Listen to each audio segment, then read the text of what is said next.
Would you spend 4 years in prison for $70 million? So they call this guy the Codfather, and the Codfather is about 28 years old when this all begins, and he's living in New Bedford, Massachusetts. And Codfather, he's a pretty shady guy, but he likes money, and he really doesn't seem to like the government. So one day in 1980, he starts his own business, a seafood supply and distribution company. Basically, other companies catch the fish, and his company takes it from them and distributes it to the markets to sell. Cool, that's a legitimate business, and he starts making a bit of money from it. Except, the Codfather, it's kind of a greedy dude, and he decides he's not gonna pay taxes on all this money he's making. Instead, he just reinvests it back into his company, and his company grows even bigger.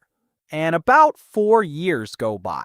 And of course, the IRS discovers that Codfather isn't paying his taxes.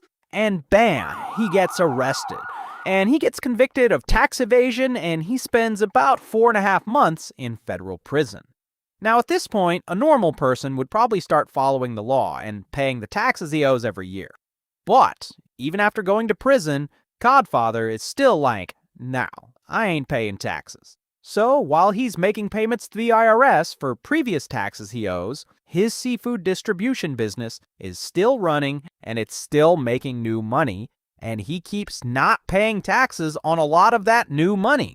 So over the next few decades, Codfather's seafood business explodes. At his peak, he's processing over 22 million pounds of fish per year. He also starts buying up commercial fishing boats in the area so that his company can be the one who catches the fish too.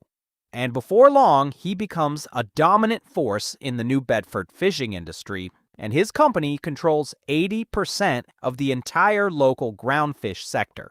In fact, his business grows so big that that's when people in the area start calling him the Codfather. So it's now 2007. And Codfather, he's around 55 years old. And his fishing and seafood empire is still huge, and it's still going strong. But then, something terrible happens. The NOAA, the federal agency in charge of protecting the oceans, they decide to establish strict annual catch limits, which means that Codfather and his company need to slow down on all the seafood they're catching. But Codfather, he isn't one to let the government tell him what to do. So he starts overfishing and bringing back undersized fish that are supposed to be thrown back, keeping egg-bearing lobsters that are supposed to be thrown back, and even hiding illegal catches in secret coolers on some of his boats. And at least one time, when NOAA inspectors or Coast Guard try to board his boats, Codfather has his crew sink the net to hide the evidence. He also stops reporting some fishing trips to the government altogether, and he lies about what his boats are actually catching. And the thing is, while he's out here doing all of this, the fishermen who are actually following the rules are barely scraping by. Some of them are losing their boats because the quotas are so tight. But Codfather, he doesn't seem to care. He's getting rich off of all this seafood while everyone else is going under. Now, to be fair, he's not completely getting away with it.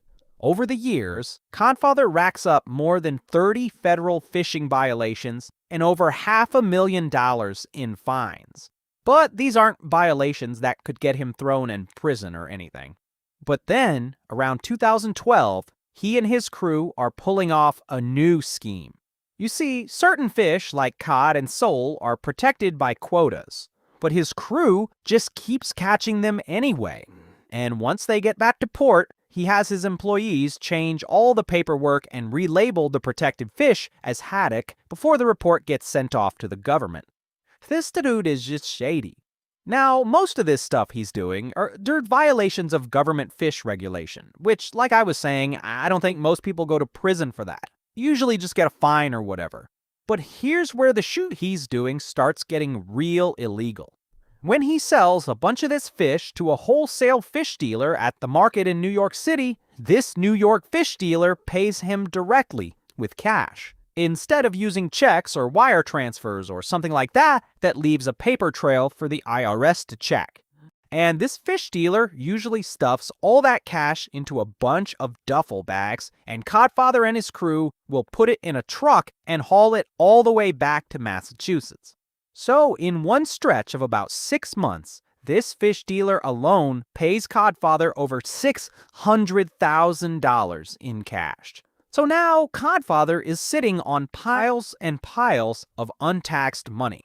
And he can't just go deposit it into the bank. That would leave a paper trail and he'd have to report all of it. So he comes up with yet another shady idea. He'll just smuggle a bunch of the money all the way over to Portugal, where he's originally from. Now, to do this, he'll need the help of someone working at the local airport. So he hits up this corrupt sheriff's deputy who often works with an ICE task force. And he has federal law enforcement credentials. Now, because this guy has those federal law enforcement credentials, he has the ability to bypass TSA at the local Boston airport. And so Codfather gives this sheriff's deputy a bag filled with $17,500 in cash. And this guy uses his credentials to walk right past TSA screening checkpoints without the bag being inspected. Once he's past security, he gets on board a commercial flight and he flies all the way over to Portugal. And there, he deposits the cash into a bank account that Codfather has there. And this isn't the only time Codfather smuggles money. He finds other corrupt law enforcement officers, and they do this over and over and over again, because he has literally hundreds of thousands of dollars to move. So it looks like now Codfather is living his dream. His business is thriving, and this dude is making more money than ever. Until by early 2015, Codfather decides that he's ready to retire. And he does an interview with a local newspaper, where he announces that he's selling his fishing empire for $175 million. And he's going to take all that money and move to Cape Verde off the coast of Africa. And this interview, it catches the attention of the IRS. And the IRS is like, $175 million fishing business? Because he had only been reporting a fraction of that money. And so the IRS has 2 agents go undercover and dress up like wealthy Russian businessmen. And these fake Russians approach Codfather and they pretend to be interested in buying his fishing empire from him. And Codfather completely buys this act. And he invites them into his office and he shows these 2 dudes exactly how he's been evading taxes and money laundering and all the sort of illegal stuff that he's been doing. And so now the IRS has everything they need to bust Codfather. And in 2016, the feds raid his business and bam, he gets arrested. Here's a picture of him. And ultimately, he takes a plea deal and he gets sentenced to 46 months in prison. Not only that, but as part of a civil settlement, he's banned from the fishing business for life. And he's forced to sell off his entire fishing empire. And he ends up finalizing the deals while he's sitting in prison. And so, even after everything, he still walks away from all this with over $70 million from that sale. So, he got almost 4 years in prison, but he made $70 million. I don't know, do you think